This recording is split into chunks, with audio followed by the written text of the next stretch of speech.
Shalom, salam sejahtera guys. Saya kepingin cerita tentang konsep asuransi. Asuransi itu seperti sekat-sekat yang ada di dalam kapal selam. Jadi kapal selam itu dibagi beberapa sekat, beberapa kompartemen, sehingga kalau misalnya terjadi kebocoran tidak langsung tenggelam, tapi di kompartemen itu di bagian itu akan ditutup dari sisi kanan, sisi kirinya. Jadi mungkin dalam satu kapal selam ada kompartemen di lambung nomor 1 terjadi kebocoran, maka lambung nomor 1 itu saja yang kebocoran, tidak melebar ke lambung kedua atau lambung ke-10. Nah, prinsip asuransi yang lain itu seperti skoci dalam kapal pesiar, kapal perang atau kapal penumpang, pasti harus ada skoci, di mana skoci itu ada tempat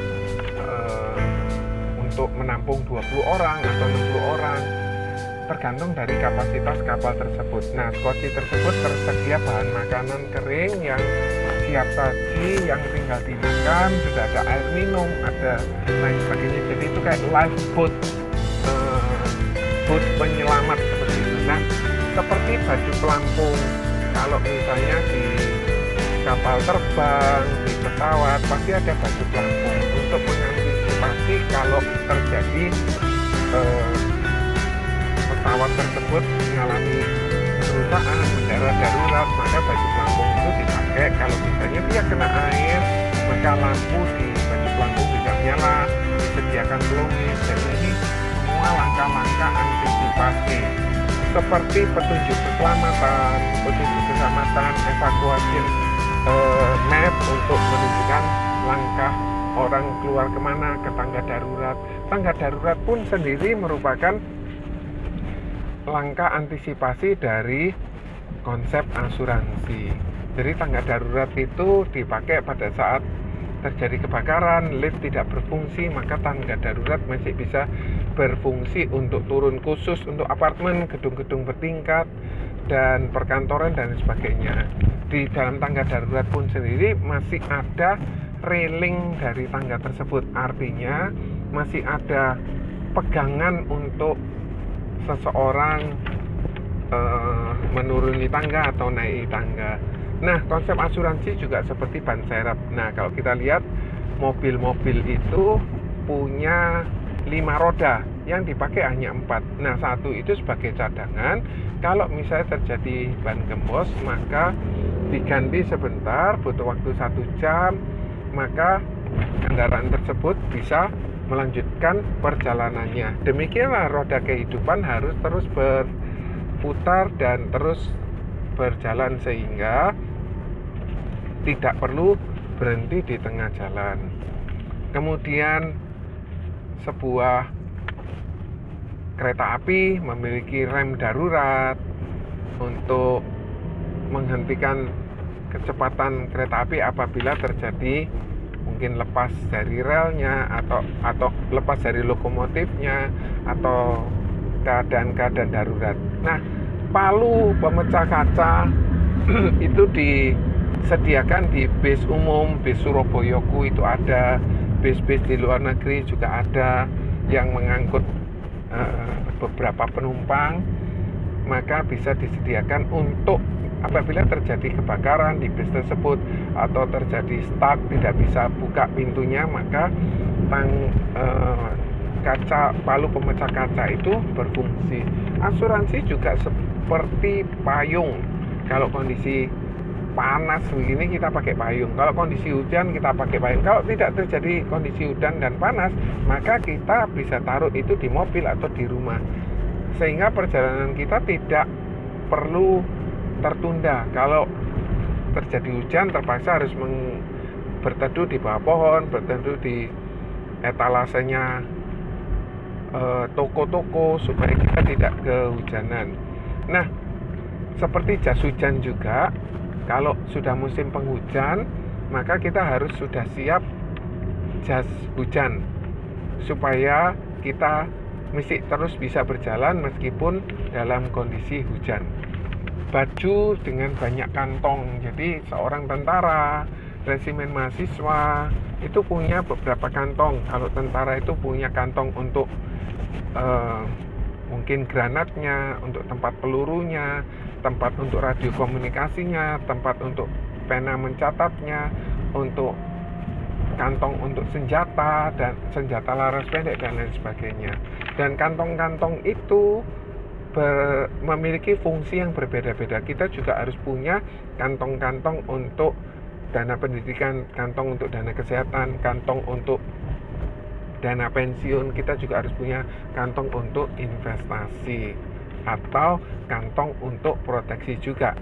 Prinsip asuransi yang lain itu seperti generator, genset.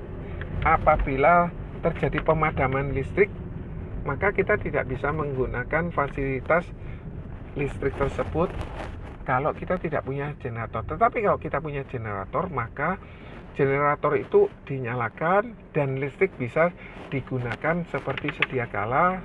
Khususnya untuk rumah sakit sudah pasti harus ada generator, hotel harus ada generator, gereja, tempat ibadah harus ada generator supaya tidak mengganggu jalannya ibadah, jalannya proses operasi, jalannya proses selama ada di hotel tersebut. Nah, hal yang tidak kalah penting yang mudah kita pelajari ialah seperti teralis. Di dalam rumah tangga, jendela-jendelanya selalu ada teralis. Ini untuk langkah antisipasi supaya apabila ada pencuri mau mencuri, maka dia harus berpikir ulang karena ada hambatan di balik dari kaca tersebut. Nah, hambatan itu misalnya resiko kehidupan, meninggal terlalu cepat, meninggal terlalu lama, mengalami sakit kritis, mengalami cacat, itu merupakan pencuri kehidupan, pencuri nafkah seorang keluarga yang ditinggalkan dari pencari nafkah utama. Perlu dilindungi. Kemudian seperti alarm detektor, kalau misalnya terjadi adanya smoke, adanya asap, maka detektor tersebut akan nyala. Seperti mobil dipasangi alarm, itu merupakan langkah antisipasi. Kalau kita nyebrang jalan, kita juga toleh kanan kiri, itu adalah langkah antisipasi. Itu prinsip asuransi. Kemudian kalau kita meninggalkan rumah, meninggalkan mobil, mobilnya dikunci, rumahnya dikunci, itu untuk langkah mengantisipasi supaya tidak ada pencuri masuk. Nah, kita juga harus melakukan langkah antisipasi dengan memiliki asuransi supaya kita bisa meminimalisir dampak kerugian. Kita punya CCTV untuk memonitor kehidupan ini. Apakah monitor ini ada yang mencuri? Apakah ada yang mencurigakan? Dan kita harus juga punya setiap periodik mengecek kesehatan kita di laboratorium.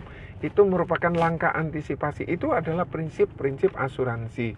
Nah, kita juga punya rumah yang memiliki pagar. Pagarnya seringkali tinggi untuk mengantisipasi pencuri membatalkan niatnya untuk mencuri di rumah yang memiliki pagar tinggi. Nah, pencuri ini bisa mencuri income dari pencari nafkah, mencuri dari nilai ekonomis dari seseorang yang mencari nafkah. Maka pencari nafkah ini harus dilindungi dengan langkah-langkah yang bijak menggunakan asuransi. Nah, ada orang yang punya rumah tanpa pagar, tetapi jangan lupa itu pasti klaster atau tempat yang tertutup dan ada security-nya, sehingga security itu menjaga 24 jam di komplek perumahan tersebut. Tapi jangan salah, komplek tersebut secara urunan membayar ke ketua RT. Nah, ketua RT akan mendistribusikan jasa pengamanannya oleh satuan pengamanan tersebut setiap bulan. Nah, apabila contoh setiap warga dibebani 100.000 1 tahun 1.200.000, tidak terjadi pencurian, apakah kita bisa minta uang yang sudah kita setorkan ke satpam tersebut untuk dikembalikan? Jawabannya tidak bisa. Nah, itulah prinsip asuransi. Ada biaya yang harus kita keluarkan untuk kita mendapatkan fasilitas keamanan. Nah, itu tadi beberapa ide untuk kita bisa terapkan apabila kita bertemu dengan nasabah. Semoga tips-tips ini bisa membantu kita untuk dapat ide-ide baru untuk kita bisa ceritakan sebagai storytelling kepada nasabah yang masih mau menunda, yang masih belum mau untuk ambil asuransi.